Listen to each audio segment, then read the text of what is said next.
too. But I mean, we have so much to talk about. First of all, we love Joseline from season 1 until, what are we at, season 6? Season 6. Well, the end of season 6. And unfortunately and sadly, you said that you were leaving the show. Is this true? Is this a final decision, final answer? Final answer. You know, you think I should leave the show? I mean, I don't know what Love and Hip Hop Atlanta would be without the Puerto Rican princess. What would I have to be honest. You are the show. As you said, on the reunion. So, one. Well, I say I'm loving hip hop. You love the whole franchise. Oh. That's, you know, because I have love in my heart. Yes. And I do hip hop. And you do. Music. Yes, so you do. I'm loving hip hop. That's what I meant to say when I said that. But, you know, I think that we should let the fans decide that. You know, at the moment, I think I had a great run with the show. Right. And I was able to show my talent and introduce what I do, you know, musician, actress, producer. Yeah. And I think that, you know, sometimes it's good to walk away from things, but then if it don't happen that way, then you'll just have to see, you know what I mean? Yeah, we will have to see. I think fans were really disappointed because we just love to see your personality, and you weren't at the reunion. Well, you came. You came. But you didn't go to the reunion. Ray was at the reunion. I was. I went, and you know, my whole thing was like, let everybody go to lunch. And go eat them hot dogs and shit they feed them, because that's what they feed us. Wait, they feed y'all hot dogs? Right. Girl. But let them go to lunch. Let me do me. Let me sit there and have a conversation with the people that I actually have in my life and that I actually film with throughout the season, and let's make it make sense. That was my whole thing, you know. And the network and them, they gave me a chance to be executive producer. You should have gave me a chance to do. Hey, let's make this make sense. I had 2.1 million viewers when I produced the episode. Yeah, for your when you gave birth. Yes. Congratulations. Congratulations. Joseline's, she's a new mom. I mean, kind of new. 6 months. 6 months and a week. Yeah, and we watched it on your special. How do you feel about going viral? So, first of all, you go viral for a lot of things you say, but one of my favorite memes and favorite clips is, can you do it? Wait, she probably can't do it now because she's clearly not. Right. I was in so much pain, like you have no idea what it feels like to have a baby without an apertura, and you have freaking 5 cameras filming you, and an audio guy, and makeup, and hair, which I didn't use clearly. I looked like a freaking mess. Well, I mean, you look natural. You know, I mean, it's just like really stressful. And I was going crazy. I was losing my mind. I didn't have a doctor, and I didn't have any medicine. That's not really like normal. Right. I know. And I was in labor for 12 hours. 12 hours. And on top of that, I had to executive produce the show while I was having So were you like watching clips from the back end? You're just like, take that clip out, pushing through a contraction, like. Right. The editors are the editors. I'm just the producer, so I watch the cuts. I don't do the cuts. Okay. Yeah. Got it. But it was really cool watching it, but it was real sensitive, and I really was like, damn, I really. This is like, it got me so emotional. Yeah. Wow. I watched the code one time. I loved it. I was like, that's it. And I try not to watch myself on TV. That's a good question. A lot of people say that they don't. Did you watch yourself a lot the first seasons and then you just stopped, or you just never did? I don't watch anything I do, like reality, talk shows, acting. I don't really watch anything I do. Is that because you feel? Is it like a super vulnerable moment to be watching yourself back? Sometimes it could be that. Yeah. Sometimes it could be where I want to just stay in a positive place, and I'm trying to focus on other things. Right. But I will love to watch myself someday. If I can get past negativity when it comes to certain shows, I would love to watch myself because I'm sure it could be fun. Yeah. I mean, we love watching you. We love watching you. Well, millions of people love watching you. You have such a fan base, but you were talking about negativity, and I want to get into a little bit of the positivity because you recently penned this beautiful letter to your daughter, Bonnie.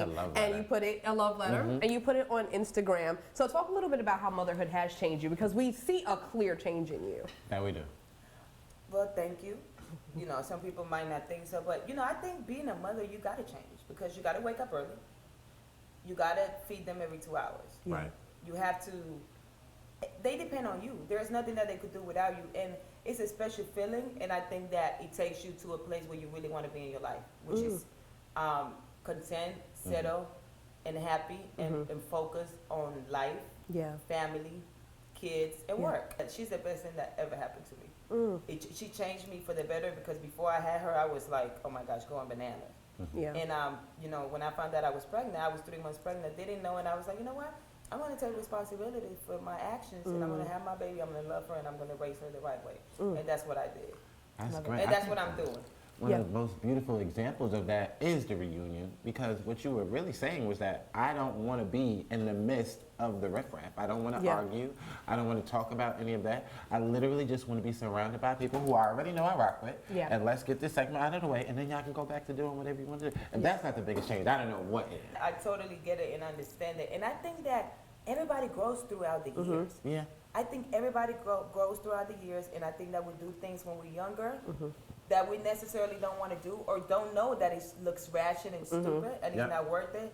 And I think that's just not me. I think that's everyone. Yeah. I'm very happy that I'm able to now be a changed woman and give my daughter the opportunities that I never had, which is why I walked away from the situation, because I always want my daughter, now that she's here, to be proud of what I've done after she got here. After she got here. Not before she was here, because I wasn't living for anybody else, you know? And so I always want my kid to be proud of her mother. I want my kid to know my mom came from Puerto Rico in the projects, needle stuck in her foot, you know, running everywhere. And, you know, my mom is fucking an actress, a musician, a producer. She's amazing. She's great. She's the baddest boosh.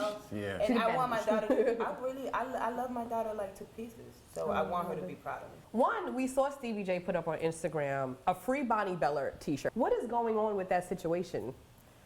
You know, Stevie's her dad. And, you know, if he felt like he needed to do that, that's what he did. He sees her when he wants to. And she's free. She's happy in Miami with her mother and my family. And Stevie was just in Miami about a week ago, and he came to see her. Yeah. So, you know, boys are going to be boys, and girls are going to be girls. Yeah. You know, but at the end of the day, I try not to pay attention to the shenanigans, because I want to be the best I could be for me and for her. Yeah. I mean, it's like weird, because if he's over there saying free Bonnie Beller and you just saw her in Miami, what is the disconnect? Where's the drama coming from? I can't speak on where his drama is coming from, but I'm not giving him any. That's fair. Not at all. I'm living my life. I'm enjoying life. I'm you know, I'm with a new team of people that really cares for my well-being, pushing me to get to where I need to get. Yeah. And, you know, I really appreciate my representatives now. Yes. They really are. We love them too. We love them too. We love them too. Keeping me focused and keeping me away from things I don't need to do. Which is. And that's all a girl can ask for. We see a lot of your music you posted on Instagram, and you continue to make a lot of videos. And I mean, you have fans, and then you have people who are just like, I don't get it. So how do you deal with people who criticize? Because, you know, we're artists, we're sensitive about our shit. How do you deal with the people who you just like, I don't get it, or it's whatever? You know, to get my music is to get who I am. You know, I'm not saying anything that I really don't do. I'm not rapping about anything that I don't really do. So everything that I do in my music is who I am as a person. Yeah.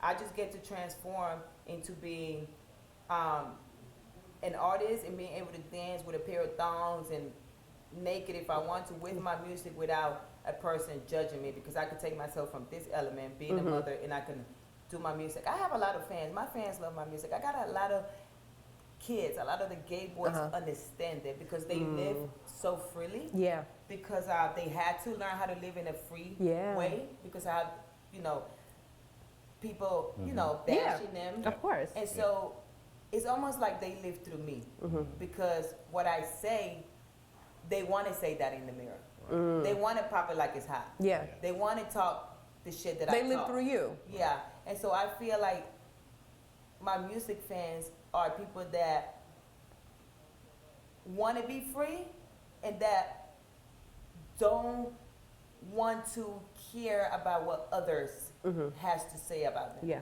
And I feel like I've gotten those fans because how I do my music. It's just like who the fuck I am. Yeah. If this is what I want to say, that's what I'm going to do. Very unapologetic. Yeah. Yes. And I think that's how you win. Yeah. And the fans that like your music gonna be there, and the ones that don't, hey, I don't like everybody's music. This is true. Don't buy it then. Before we wrap it up, I do want to touch on recent social media beef that you had with K. Michelle. How is that going? And, you know, y'all kind of were hitting each other below the belt. And you guys were friends at one point. Y'all like were real friends. Right? I don't know that hoe.